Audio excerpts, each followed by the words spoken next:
আর কতদিন এভাবে চলবে গো? খেতে যা ফলছে তাতে দুবেলা পেট চালানোই কঠিন হয়ে পড়ছে। মনে হয় গতবারের চেয়ে এবার ফলন আরো কম হবে। কি যে হবে জানি না। হাল ছেড়ো না সুমিতা, সৃষ্টিকর্তা আছেন। আমাদের সততা আর পরিশ্রমের ফল একদিন পাবই। বিশ্বাস রাখো, ভালো কিছু হবেই। শুধু আমাদের ধৈর্য ধরতে হবে।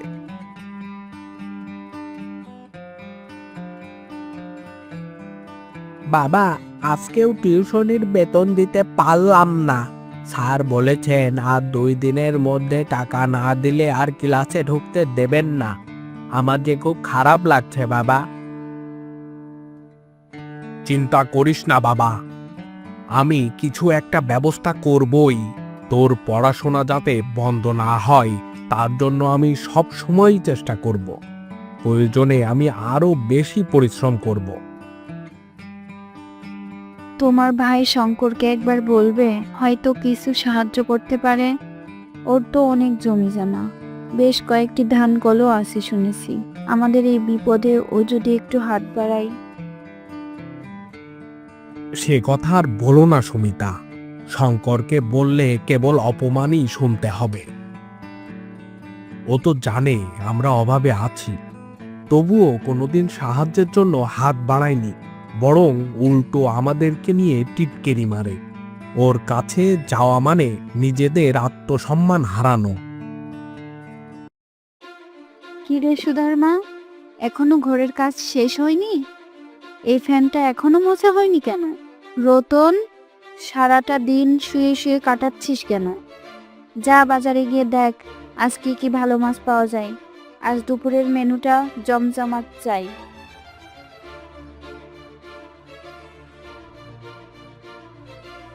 উফ মা, একটু শান্তিতেও ঘুমাতে দেবে না। আমার মাথা ধরেছে, ভালো লাগছে না। আহা, ছেলেটা ঘুমাক না। কত খাটাখাটনি করে সারাদিন এই ফোন টিপে টিপে কত ক্লান্ত হয়েছে। খাটাখাটনি, জমি জমার সব কাজ মজুররা করে, তুমি বা রতন কে কবে কোদাল ধরছো? সারাদিন বসে বসে খাও আর ঘুমাও। রমেন তো এখন না খেয়ে মরছে, তাকে গিয়ে জ্ঞান দাও। নিজের ভাইয়ের কোনো খোঁজ খবর রাখো না। তুমি তো সারাদিন কেবল আমার পেছনেই লাগো। রমেনের কথা আমাকে শোনাতে এসো না। এসব অভাবের সাথে আমাদের কি? আজ যদি ওকে জমিটুকু না দিতাম তাহলে আজ আমাদের এ দশা হতো না। ওসব কথা বাদ দাও তো। আর কত পরিশ্রম করলে যে ভাগ্য ফিরবে? এই এক চিলতে জমিতে যা ফলছে তাতে সংসার চলছে না। মিঠুনের পড়ার খরচ, সমিতার ঔষধের খরচ কিভাবে জোগাড় করব? আরে, এটা কখন হলো? এত দ্রুত বাড়ছে। কাল রাতেও তো এখানে কিছু ছিল না। এ তো যেন জাদুর মতো। এ তো সাধারণ লাউ নয়, এমন লাউ আমি জীবনেও দেখিনি। এর উজ্জ্বলতা যেন মন ভরিয়ে দিচ্ছে।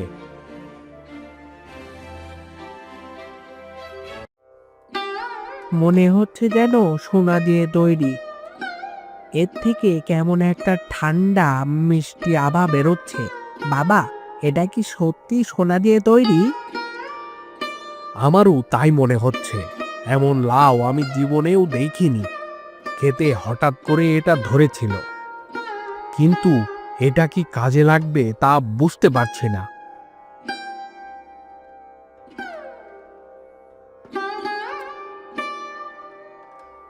কি হয়েছে রে রমেন, এত কিসের কোলাহল? আমি দূর থেকে একটু অদ্ভুত আলো দেখতে পেলাম, তাই চলে এলাম। এই দেখুন মা, এই লাউটি কাটতে পারছি না। অনেক চেষ্টা করলাম, কিন্তু কোনো কাজ হলো না। এর থেকে অদ্ভুত সুরও বের হচ্ছে।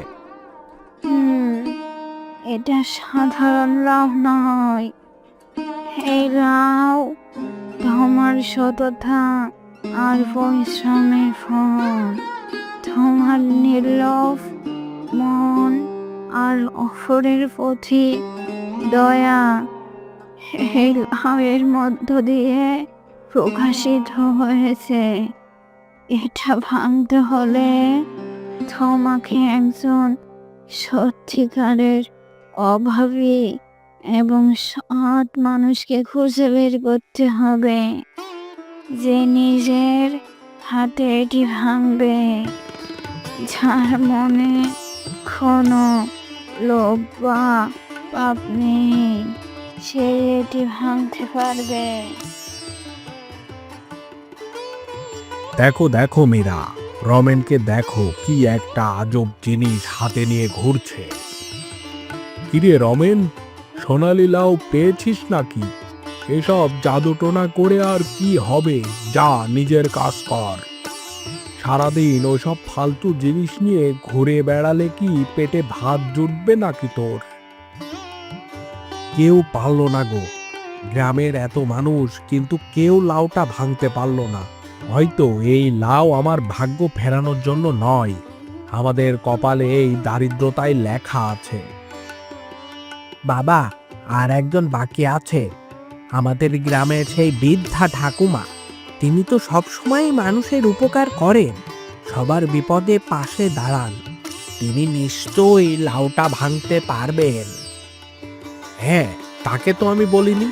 আমি এতক্ষণ তাকে কেন ভুলেছিলাম? তিনি তো লাউয়ের রহস্য সম্পর্কে কিছুটা আভাস দিয়েছিলেন আমাকে।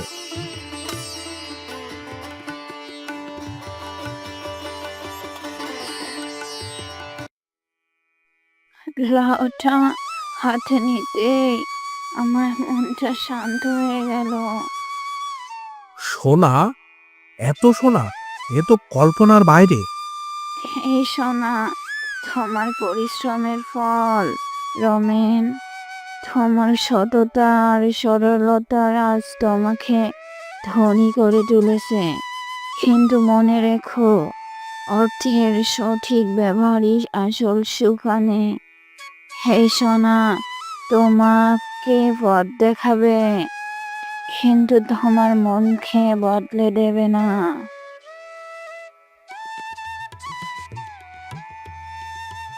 আজ শান্তি লাগছে সমিতা।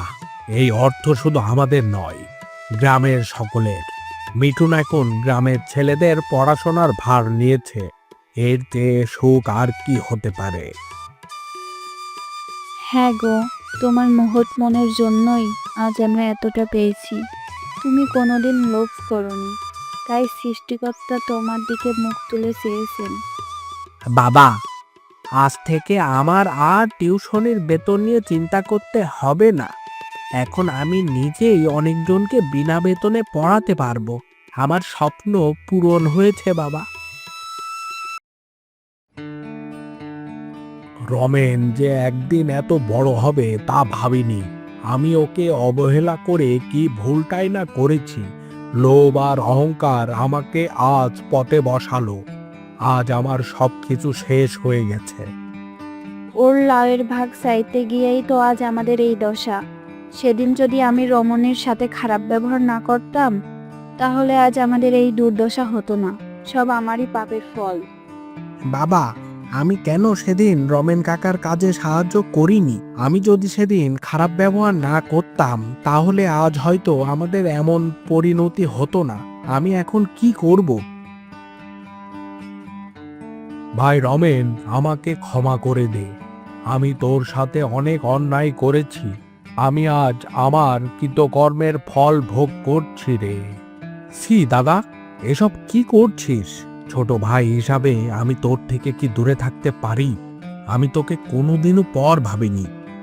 তোমার দাদার কোনো ভুল ছিল না রামেন, সব আমারই প্ররোচনায় হয়েছে। আজ সবকিছু হারিয়ে আমরা পথে বসেছি। দেখেছো বৌমা, বাপ বাপ কেউ ছাড়ে না, কিন্তু রমেন ক্ষমা করে মহত্বের পরিচয় দিল। এখন থেকে আমরা সবাই আবার একসাথে থাকবো দাদা। তোমরা এখন আমার সাথে নতুন বাড়িতেই থাকবে। আমরা সবাই মিলেমিশে কাজ করব।